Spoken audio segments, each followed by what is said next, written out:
Training ఇచ్చి ఉపాధి కల్పించే లక్ష్యంలో ఒక భారీ కార్యక్రమాన్ని చేపట్టారు. నేను కూడా మన ప్రాంతంలో పారిశ్రామిక వాడు రావాలని కోరుకుంటా ఉన్నా. వ్యవసాయ కేంద్రంగా ఉందని భావించి పరిశ్రమలు రావట్లే. ఇక్కడ ఉద్యోగాలు లేక వలసలు పోతున్నారు మన ప్రాంతం నుంచి. దాన్ని సరిదిద్దాలంటే ఐటీ రంగంలో కానీ మరో రంగంలో కానీ పరిశ్రమలు రావాల్సిన అవసరం ఉంది. భూసేకరణ కష్టమవుతూ ఉంది. ప్రభుత్వ భూములన్నీ ఏనాడు అసైన్ చేశారు. ఎక్కడా కూడా సెంటు భూమి దొరకని పరిస్థితుల్లో ఇవాళ పవర్ ప్లాంట్ పెడదామంటే 10 ఎకరాల భూమి దొరకని పరిస్థితి ఉంది. నేనే నిన్న కొంత సర్వే చేసి వాళ్ళకి రిపోర్ట్ ఇస్తూ ఉన్నాను. ఇవాళ రెండోది ఇసుక సమస్య తీవ్రంగా ఉంది. వరదల వల్ల ఇసుక తీయలేని పరిస్థితి ఉంది. త్వరగా ఒక నిర్ణయం చేసి గతంలో ఉచిత ఇసుకప్పుడు ఏ పాలసీలో అయితే వచ్చారో ఆ పాలసీకి వెళ్తేనే కానీ ధర తగ్గదనే భావనలో ప్రభుత్వం కూడా వచ్చింది. తప్పకుండా వెంటనే పర్మిషన్లు ఇచ్చి ఈ బోట్స్మెన్ సొసైటీల ద్వారా కూడా కనీసం ఇసుక తెస్తే అందుబాటులోకి వస్తుంది. స్థానికంగా నేను ఇసుక అందుబాటులోకి వస్తున్న భావనలో ఉన్నాం. వేలాది మంది దాని మీద ఆధారపడి జీవించే వాళ్ళు ఉన్నారు. వరద లేనప్పుడు ఇసుక తీసేదానికి పెద్ద ఇబ్బంది ఉండదు. కానీ ఇంకా పాలసీ వల్ల అది తీయకపోవడం కొంచెం ఇబ్బందిగా ఉంది. ప్రభుత్వానికి కూడా తెలియజేసాం. సత్వరం అనుమతులు ఇచ్చేసి గోదావరి తీర ప్రాంతం అంతా కూడా కొంచెం డెడ్జింగ్ చేసేదానికి కూడా అవకాశం ఉంటే లంకలలో ఉన్న ఇసుక తీసేదానికి డెడ్జింగ్ చేసేదానికి అవకాశాలు పరిశీలించమని కూడా చెప్పాం. తక్షణమే ఇసుక అందుబాటులోకి తేవాల్సిన పరిస్థితి ఉంది. భవన నిర్మాణ రంగం ఆగిపోతూ ఉంది. దాని మీద కూడా నిర్ణయాలు తీసుకోవాల్సిన అవసరం ఉందని తెలియజేశాం. ఇవాళ మా దగ్గరికి చాలామంది వస్తారు.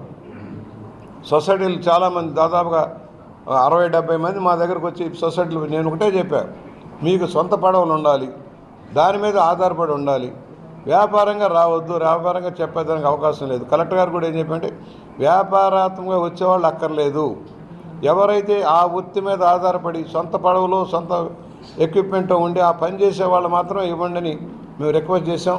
అందువలన ఎవరు ప్రలోభాలకు లొంగాల్సిన అవసరం లేదు. కలెక్టర్ గారి సారథ్యంలో కమిటీ పర్యవేక్షణ చేసి పరిశీలించి వారి పాత డేటా అంతా పరిశీలించి వాళ్ళకి అవకాశాలు కల్పిస్తారు. గోదావరి డెల్టా ఇక్కడే కాదు మొత్తం గోదావరి డెల్టా ప్రాంతం అంతా కూడా ఆ విధంగా చేయమని రిక్వెస్ట్ చేసాం. మేము కోరేది ఒకటి, ప్రభుత్వం ఒక్కొక్కటి లైన్లో పెడుతూ ఉంది. ఇవాళ ఎంఎన్ఆర్జీఎస్లో కన్వర్జెన్సీ పనులకు అనుమతి ఇస్తూ ఉన్నారు, వర్కౌట్ చేస్తూ ఉన్నాం. గ్రామాలను మళ్ళా లైన్లో పెడుతూ ఉన్నాం. ఇవాళ ఉద్యోగుల ట్రాన్స్ఫర్స్ జరుగుతున్నాయి. మొత్తం రాష్ట్ర వ్యాప్తంగా ఒక వారం రోజుల పాటు దాదాపు పనులు స్తంభిస్తాయి. ఎందుకంటే ఏ అధికారి ఎక్కడికి వెళ్తారో ఎవరు వస్తారో తెలియదు. గైడ్లైన్స్ ఇచ్చారు, గైడ్లైన్స్ ప్రకారం ట్రాన్స్ఫర్లు అవుతారు.